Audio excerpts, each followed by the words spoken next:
Welcome back to Book Break. In today's video we are here to talk about you.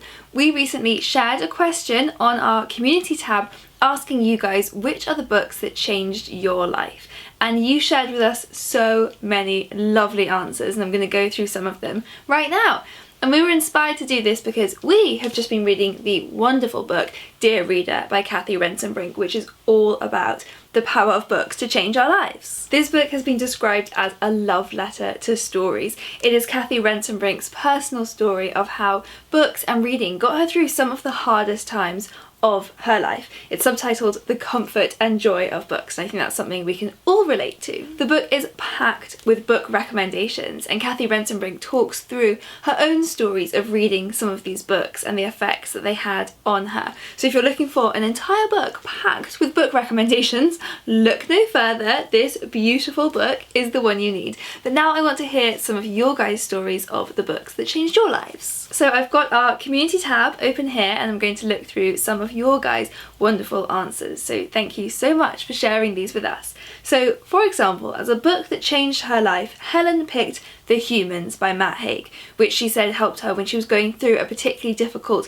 mental health time, and it was the first book she was able to concentrate on, and that helped her feel a little better. So it's amazing the power of books to do exactly that, to bring some joy back into our lives. And Helen also said that just by coincidence the book was actually connected to her master's project, and so it always feels to her like that book came into her life at exactly the right time. And I love that so much because I know exactly what she means. Sometimes it really does feel like books just sort us out at exactly the right time we needed them. Then Olivia's Catastrophe left a comment. So she is a wonderful booktuber who recently made a video for us, so I will link to her channel and the video about Shakespeare that she made for us recently. She left a really lovely comment. The Kite Runner by Khaled Hosseini taught me what forgiveness looks like and means, and what regret does too, and therefore shaped me into someone who forgives more and regrets less. I think that's such a lovely way of phrasing that, so I really liked that comment from Olivia. Rachel said the book that changed her life was The Bluest Eye by Toni Morrison, and she said, I read it for the first time this year and it was just a phenomenal experience. The writing is in a league of its own. It reminded me of the power of the novel and its ability to reveal as much about the reader as it does about the characters. I absolutely love that as a commentary on reading. It's so true, and it's something I hadn't thought of in those words until now. But now I really want to read The Bluest Eye. I haven't read it before, but I will definitely add it to my TBR. Okay, next, Katie said, I have to be honest and say Twilight. That or any of Jacqueline Wilson's books, they sparked a lifelong love of reading, and for that I will be eternally grateful. I really wanted to read that comment out because I think it's so important.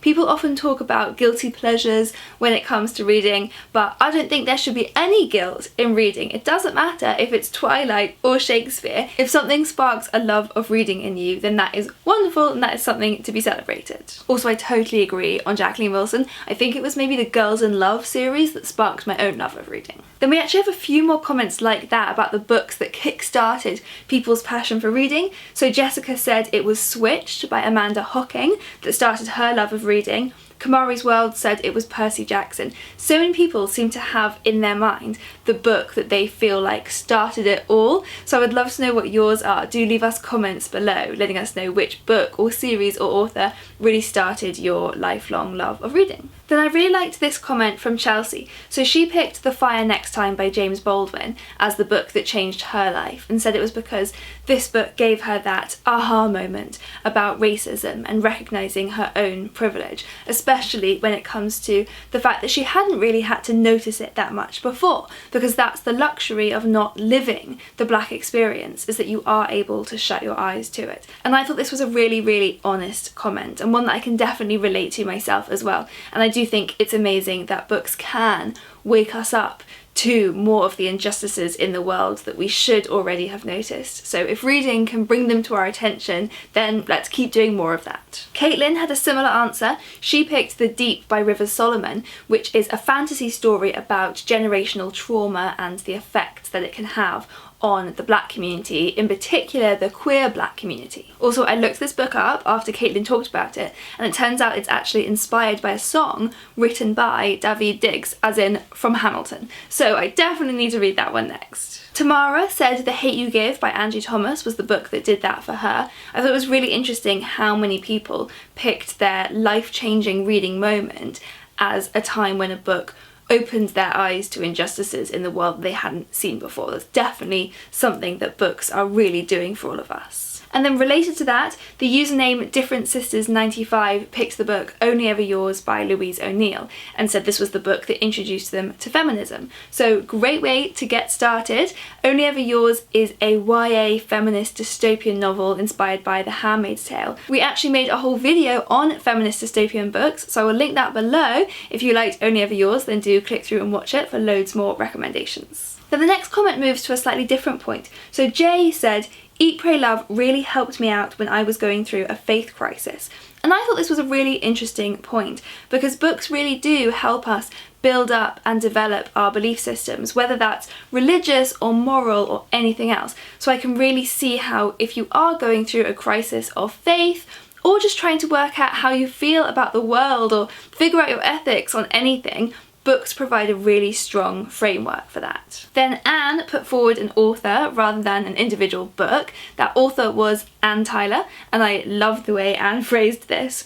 I'm an emotional nitwit, and she's a master at showing the same story from different angles, each a person with their own feelings and thoughts and perceptions. I absolutely adore Anne Tyler, so I agree with every word of that. Other than the bit about you being an emotional nitwit. Those were your words, not mine. Then some people left comments talking about very real practical changes that reading a book had had in their lives. So for example, Ronnie picked the book More Happy Than Not by Adam Silvera, which by the way is a wonderful but very, very sad book.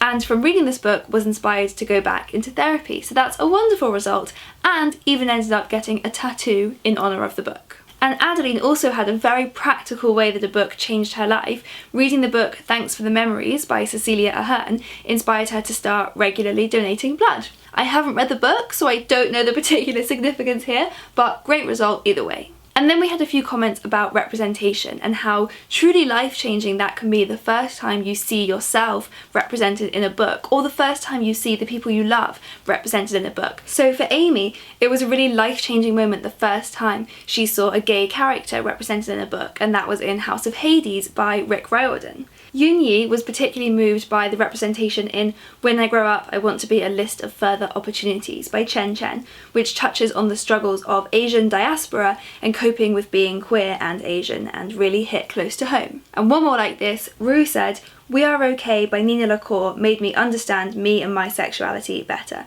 So that really shows how important representation is in books. We talked earlier about those life-changing moments of books waking you up to other people's experiences, but also it's really important to see your own experiences represented because that can actually help you gain a better understanding of yourself and what you're going through. But of course, sometimes a book can change your life for no other reason than that you just love it that much. So I'm going to finish with one more comment from Zoe. She picked The Woman in White by Wilkie Collins because every single word I fell in love with, and it made me want to read only that. So for a whole book like this, packed with anecdotes of how life-changing books can be, do pick up Dear Reader by Kathy Rensenbrink. And I will also put a link below to a video we made on books about books, which is all about celebrating the power of books and reading. And do leave us your own stories of the books that changed your life. I absolutely loved reading all of your answers, so I would love to hear more. And I will see you next time.